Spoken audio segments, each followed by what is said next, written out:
Apa bedanya Pajang, Demak, Pajang dengan Mataram? Bedanya adalah selama kerajaan Demak dan Pajang, setting atau kekuatan atau koalisi spiritualnya adalah dengan para wali.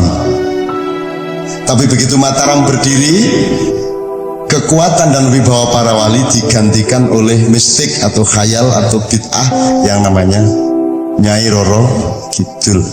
Dan kemudian itu berlangsung meskipun coba disembuhkan oleh Sultan Agung, tapi tetap saja tetap saja Nyai Roro Kidul berkuasa sebagai mitologi, dan itu berlangsung sampai Indonesia merdeka, sampai zaman Soeharto.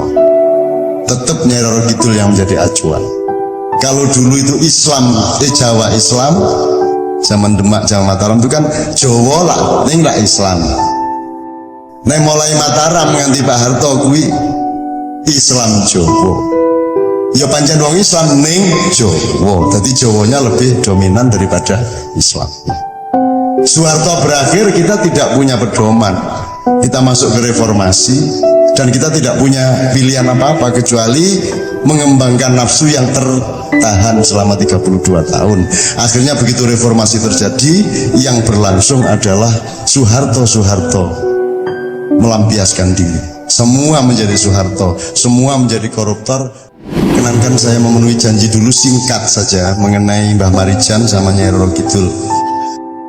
Nyai Roro Kidul dulu, jadi memang Ustadz Ba'da tsunami itu kan 26 Desember. Gempa itu kan pernyataan Allah wa'aki bukaita. Semua orang sibuk dengan Gunung Merapi. Dan Sri Sultan sendiri menyatakan Gunung Merapi akan meletus 10 hari lagi, sehingga semua tim SAR dan lain sebagainya dikerahkan ke daerah utara.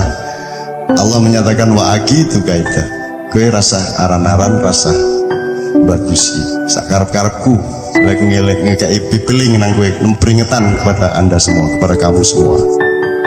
Intinya begini, pusat gempa itu di Imogiri, Habib. Di sana ada makam Raja-Raja Mataram dan itu retak-retak sehingga sekarang tidak bisa kita rekreasi ke Imogiri, ke makam itu.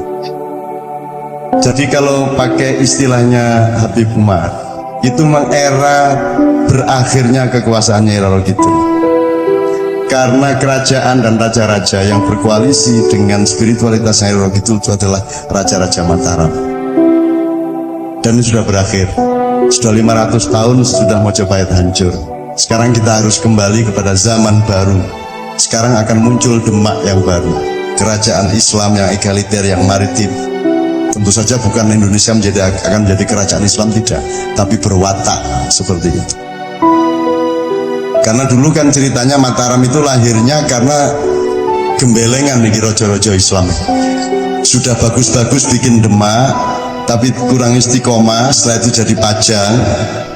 Dan pada saat Sultan Hadiwijaya ini kurang serius juga memerintah dan tidak bisa mengatasi pertentangan antara Sunni dengan Syiah pada waktu itu. Dia bertengkar dengan Aryo Jipang atau Aryo Penangsang. Aryo Jipang itu seorang Syi'i, muridnya Sunan Kudus. Kalau Mas Karebet atau Hadiwijaya itu muridnya Sunan Kalijogo. Artinya dari zaman itu sudah ada pertentangan antara Sunni dengan Syiah, dan ada pertentangan antar etnik maupun kelas, seperti yang terjadi pada Indonesia sekarang. Itu tidak bisa diatasi sampai meninggalnya Sunan Kudus dan Sunan Kalijogo, sehingga yang terjadi kemudian adalah peralihan yang aneh dari Pajang ke Mataram. Anaknya Sultan Hadiwijaya yang namanya Pangeran Benowo tidak tahan melihat konflik politik yang multipolarisasi itu, sehingga dia kemudian memilih untuk melakukan gerakan kultural. Beliau bikin pesantren di daerah Banjarnegara, Banyumas, sehingga kerajaan kemudian beralih ke Mataram, loncat secara keningratan dari turunan Mojopahit Demak menuju garis yang lain sama sekali, yaitu Ki Gede Pemanahan dan Panembahan Senopati, atas strategi luar biasa dari politisi yang bernama Ki Mondoroko atau Ki Juru Martani.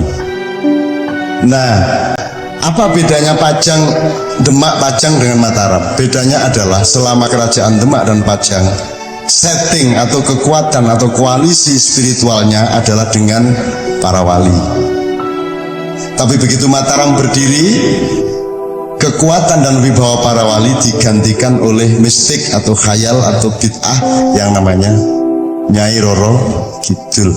Dan kemudian itu berlangsung meskipun coba disembuhkan oleh Sultan Agung, tapi tetap saja tetap saja Nyai Roro Kidul berkuasa sebagai mitologi, dan itu berlangsung sampai Indonesia merdeka, sampai zaman Soeharto. Tetap Nyai Roro Kidul yang menjadi acuan. Kalau dulu itu Islam, Jawa Islam, zaman Demak, zaman Mataram itu kan Jawa lah, ini lah Islam. Nah mulai Mataram nganti Pak Harto kuwi Islam Jawa. Ya pancen wong Islam ning Jawa, jadi Jawanya lebih dominan daripada Islam. Soeharto berakhir, kita tidak punya pedoman, kita masuk ke reformasi, dan kita tidak punya pilihan apa-apa kecuali mengembangkan nafsu yang tertahan selama 32 tahun. Akhirnya begitu reformasi terjadi, yang berlangsung adalah Soeharto melampiaskan diri. Semua menjadi Soeharto, semua menjadi koruptor. Nah, gempa kemarin menunjukkan berakhirnya era Nyai Roro Kidul. Ya tentu saja kita bukan tahu segala sesuatu, tetapi kita tetap harus punya hisab terhadap zaman. Kita harus punya muhasabah terhadap apa yang terjadi di dalam sejarah kita. Maka seluruh gerakan kayak Gambang Syafaat, Mocopat Syafaat, Kenduri Cinta, Padang Bulan, dan lain sebagainya, Paparandang Ate, Talika Asih di berbagai tempat, kita puncai dengan rokaat terakhir di Surabaya yang namanya Bang Wetan. Bang Wetan sudah berlangsung 1 kali dan seperti ini lumayan solid. Yang kedua nanti bulan Oktober tanggal 6. Bang Wetan itu memakai idiom dari wayang, karena sekarang ini lingsir wengi, pepeteng, bebendu, beboyo, memolo, memuncak sekarang ini, sehingga kita menunggu datangnya semburat merah di timur, tanda lahirnya matahari yang baru. Itu istilahnya dalam wayang Bang Wetan, abang-abang seko wetan. Wetan ini tidak harus Surabaya maksudnya, tidak harus Jawa Timur maksudnya. Wetan itu artinya wis to diapa-apake, lahire apa wae iki ning wetan. Seko wetan ku ngulon njur kiamat. Lah nek kowe sekarang yang terjadi adalah matahari lahir barat, lahir dari barat, terbit di barat. Maksudnya cara berpikir Anda dilahirkan oleh kebudayaan barat, oleh cara berpikir barat, berfilosofi barat. Sedangkan Anda tahu semua ilmu pengetahuan dari kimia, kedokteran, musik, semua lahirnya di timur. Minal Masjidil Haram, minal Masjidil Aqsa, alladzi barokna haulahu linuriyahu min ayatina. Jadi kita akan kembali ke timur. Semua ilmu-ilmu barat akan belajar ke timur. Anda tahu semua pemusik barat di puncaknya mereka belajar kembali ke timur. Sting saja menjadi istimewa ketika pentas dengan pemusik Islam Turki, dengan pemusik India dan lain sebagainya. Mereka semua sekarang belajar ke timur. Apa yang dimaksud belajar ke timur? Belajar peradaban dan antropologi timur yang memang merupakan dasar peradaban dunia. Nomor 2, secara teknis belajar cara berpikir timur. Lihat itu gempa di Jogja, 4 hari setelah gempa tanggal 27 terjadi gempa yang lebih besar, yaitu ketika Wakil Presiden menyatakan akan memberi 30 juta kepada setiap orang yang rusak rumahnya, dan itu tidak pernah tercapai sepeser pun sampai hari ini. Itu gempa yang lebih besar. Orang Bantul sudah bangkit, tapi begitu mendengar 30 juta mereka berhenti. Tidur lagi, dah. Gara-gara diiming-imingi 30 juta, teman-teman sekalian. Nah, mari kita belajar sekarang ilmu timur. Kan kita sering, ya kita kan budaya timur, kan? Tapi tidak pernah dipahami benar-benar. Nah, malam hari ini kita tegaskan kembali. Meskipun nanti setelah Anda menguasai ilmu timur, cara berpikir timur, peradaban timur untuk sampai ke barat, ya kalau Anda dari timur ke barat Anda akan matang. Tapi kalau tiba-tiba Anda menjadi orang barat seperti sekarang, kesurupan, mesti mudare. Orang akan matang kalau dari timur ke barat. Wong yang sudah terlanjur di barat aja sekarang ke timur, kok Anda yang sudah enak-enak orang timur malah ke barat, malah jadi orang barat tanpa orang timur. Bagaimana Anda menjadi orang dunia? Bagaimana Anda menjadi manusia dunia kalau tidak terlebih dahulu menjadi manusia Indonesia yang matang? Bagaimana Anda menjadi manusia Indonesia yang matang kalau Anda belum menjadi orang Jawa yang matang? Kan begitu. Bagaimana Anda menjadi orang Jawa yang matang kalau Anda tidak menjadi orang Semarang yang matang dulu? Jadi ada tahapan-tahapannya, tidak tiba-tiba kesurupan seperti Habib bilang tadi. Jadi bar tsunami oke wong kesurupan, sebenarnya dari dulu kesurupan, cuman Gusti Allah melihat bahwa iki jo kesurupan, tadi do orang ngerti bahwa mereka kesurupan. Layadri walayadri anahu layadri, gandeng wonge kesurupan ya mungkin ana wong kesurupan ngerti nek kesurupan. Mulane dikai tsunami, dikai tondo-tondo wong kesurupan ben kue ngerti nek kue iki do kesurupan kabeh. Terus dikai Inul radhiyallahu anha, itu Gusti Allah ngandani kowe mergo kowe iki dendina mung nyembah bokong, ning kowe ora sadar dikai Inul ben kowe ngerti nek kowe iki nyembah bokong. Ndase Cak Nur regane ora 300 juta. Ya toh? Sirahe wong pinter-pinter. Muhammad Hatta sapa sing regani? Habibie dibuang, jadi kepala dimurah-murahkan, dibuang-buang, pantat dijunjung-junjung. Itulah bangsa Indonesia. Apalagi kalau saya ulang ilmu sholat, ya toh, lu bokong gue kan penting banget untuk menunjukkan wudhumu kisah pora. Wong sing ngentut bokongmu sing diusui tangane karo raine. Apa sebabnya? Mergo sing merupakan kepribadianmu adalah display dari wajahmu, representasi dari wajahmu. Makanya wudhu itu kan memelihara martabat.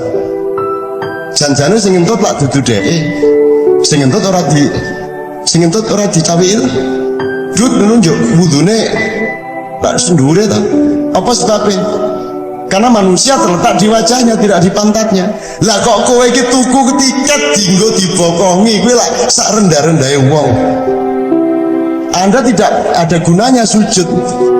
Karena sujud itu menunjukkan betapa orang yang salah langkah itu pantatnya akan tertinggi tempatnya dalam hidupnya dan wajahnya akan paling rendah. Lah ngene ta nek sujud. Kiraine iki lah kowe iki wis dadi ngono kuwi. Dieleki karo Gusti Allah dengan didatangkan Inul. Jadi Inul itu bener radhiyallahu anha. Gitu teman sekalian.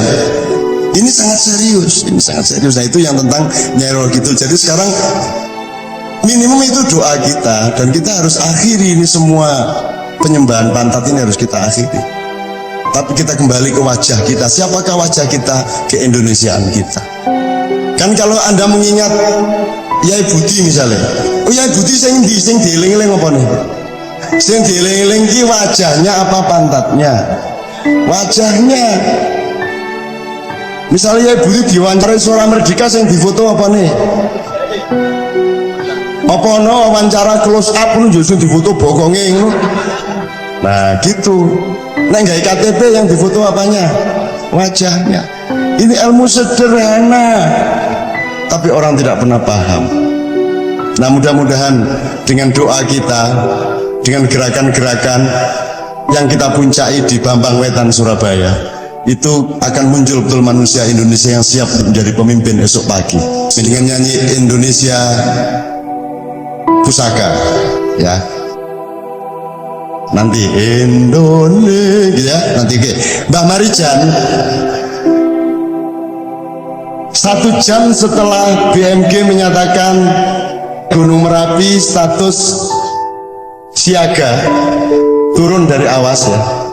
Justru ketika dinyatakan siaga maka muncul asap wedhus gembel itu. Dan Mbah Marijan ketika itu tidur-tiduran di masjid. Terus digugah karo anake karo tangga-tanggane, "Mbah, niki wedhus gembelnya pun tekan mriku lho, niki monggo melayu mawon ngungsi." Mbak Marijan karo kaya Yai Budi nek usap-usap meneh ya sedekah ngono kae. Mbak Marijan yang ini ayo ben kae sing duwe karep arep ngopo meneh kae lek ana sing duwe ya ben wae kene manut wae Mbak Marijan. Aning kan semua sudah pada takut sehingga Mbak Marijan dipaksa untuk bangun. Terus Mbak Marijan keluar dari masjid di depan rumahnya dan wedhus gembel asap panas dari Merapi itu sekitar sudah 200 meter dari situ. Terus Mbak Marijan wong kuwi kanca to kekancan karo Merapi lak wis friend to ket biyen deh. Iya, dengan alam. Mbak Marijan itu ilmunya ilmu hayat, bukan ilmu madrasah. Ilmu hayat, ingat ya, ilmu kauripan, ilmu kehidupan.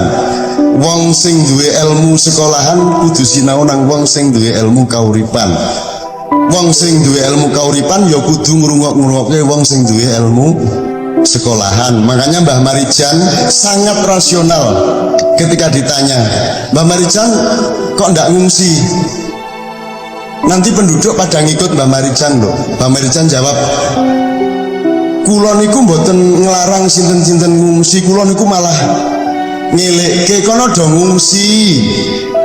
Rasah manut aku iki wong bodoh. Kowe manut wong pinter kae sing ngongkon kowe ngungsi, sapa ngerti sing pinter kae bener. Coba pahami lagi nanti di rumah. Aku wong bodoh, pemerintah kae pinter. Aku wong bodoh, orang ngekon ngungsi, sing pinter ngongkon ngungsi. Terus Mbak Marijan ngendika, sapa ngerti sing pinter kuwi sing bener. Jadi orang bodoh bisa lebih bener daripada orang pinter, kan gitu. Jadi Mbak Marijan begitu. Kalau dia di Mbak Marijan sakti loh, sapa sing sakti? Aku ki wong bodoh, aku ora ngerti kabeh ki sak karepe sing duwe. Jadi ketika asap itu sudah 200 meter, wong gandeng Mbah Marijan iki wis apal karo dulur-dulure kuwi. Mbah Marijan yo, piye kabare? Assalamualaikum. Assalamualaikum. Assalamualaikum. Allahu Akbar. Allahu Akbar. Allahu Akbar ping 3. Njur asepe leren.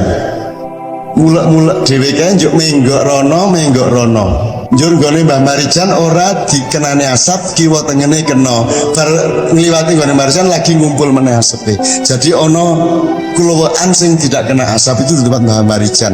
Ini kalau kita tidak hati-hati kita akan menyangka Mbah Marijan orang yang sakti mandraguna. Dan kalau Anda tanya sama Mbah Marijan kok sakti tenan? Mbah Marijan guyu lah, sing sakti iki sapa? Aku ki yo ora mudeng kok leren iki ngopo aku ora mudeng. Kuwi lak sak kersa-kersane sak karep-karepe sing duwe. Sekarang saya mendapat SMS dari Sidoarjo meminta supaya Mbah Marijan datang ke Sidoarjo untuk membuntu lumpur. Demi Allah ini. Dan terus tak loh, kok Mbah Marijan ya, karena semua sudah mandek ini, teknologi tidak mampu, dukun-dukun sudah ratusan kumpul di sana tidak mampu, siapa tahu Mbah Marijan bisa. Aku terus tak kei nomor telepon, iki teleponan lewat kene kowe iso sambona Mbah Marijan, kowe mesti mung diguyu karo Mbah Marijan. Mboten saged kula ngendhek napa-napa, mboten saged. Yang terjadi bukan Mbah Marijan mampu menghentikan asap. Yang terjadi adalah Mbah Marijan orang bersih hatinya, oleh Allah disayang sehingga pada momentum itu tidak dikenai oleh asap dari Gunung Merapi. Nanti sore kalau dia mungguh, kalau dia riak, dia kabur, mungkin Allah tidak mengizinkan lagi perlindungan itu. Jadi sekali lagi, la haula wala quwata illa billah, tidak ada orang sakti. Makanya kita sayang-sayang Mbah Marijan ini jangan diwas-wisu-wisu durinas, nanti dia ikut kesurupan. Kayak wong ampuh kayak istiqomah ora kesurupan. Wani ngendika nek sultan ki yo kaping 9 sing kaping 10 niku lak gubernur. Ngono ki nek jaman biyen wis dipateni kuwi. Wani ngomong ngono kuwi, dan itu orang istiqomah. Kawula abdi dalem keraton gajinya 10.000 sebulan. Berani ngomong seperti itu orang yang sangat mahal. Nah, jangan dihancurkan hidupnya dengan iklan-iklan. Tentu saja kasihan Mbah Marijan. Mbah Marijan orang ngerti nek kuwi akibate kaya ngono kuwi. Kudune wis pokoke ana gambar Mbah Marijan wis cukup rasa dhek rusuh rasa ngono kuwi. Ya memang tidak ada masalah, ndak dosa, ndak apa, cuman dari sudut martabat dan kewibawaan itu menjadi berkurang. harusnya kita jaga dong. Ya sudah, kita kasih duit sebanyak-banyaknya, enggak apa-apa, tetapi kita jangan hancurkan citranya Mas Marican. Gue industri gue, industri sembarang dihancurkan. Solawat nih dadake lagu, padahal solawat itu soal pernyataan cinta dan perilaku cinta kepada Rasulullah, bukan soal jenis lagu. Ya Toibah itu, kalau orang kecil di Solo, di Martapura, nak wis ya Toibah, ya Toibah, lah nangis hatine iki. Wa ya tawallayanas. Itu untuk orang kecil yang utangnya banyak, yang hidupnya susah. Itu ada katarsis, ada pelepasan kekesalan hati dengan selawatan seperti itu ada penyegaran kembali. Itu menjadi sakral, itu merupakan simbol cintanya kepada Allah dan kepada Rasulullah. Sak kalimate, sak lagune iki wis gitu nah iku dadi religius sekali. Dirusak kuwi karo TV, karo perusahaan. Bang Toy lasu to kuwi. Kene iki wis ora duwe apa-apa, mung garing duwe lagu selawat kuwi dirusak. Apa orang-orang modern ini kurang kreativitas untuk bikin lagu apa? Kok bikin lagu sendiri gitu loh. Kowe iki wis sugih, wis kuwasa, milike wong cilik sing kok colong. Kowe asu ning asu kowe. Kalbul kilab. Serius. Itu kekayaan orang kecil, gitu aja masih dirusak coba. Ini serius. Anda ini ditindas habis oleh industri. Siapapun sekarang yang orang industri bilang saya ngomong seperti itu, kucilkan aku, buang aku, bencilah aku, la ubali, bahasa Jawanya gak paten. Ilam takun alayya ghadabun fala ubali. Itulah pernyataan Rasulullah waktu perang Badar. Silahkan hancurkan saya, silahkan kalahkan saya, silahkan injak-injak saya, silahkan buang saya. Aku cuma minta satu, asalkan Allah tidak marah kepada saya, apapun saya akan lakukan.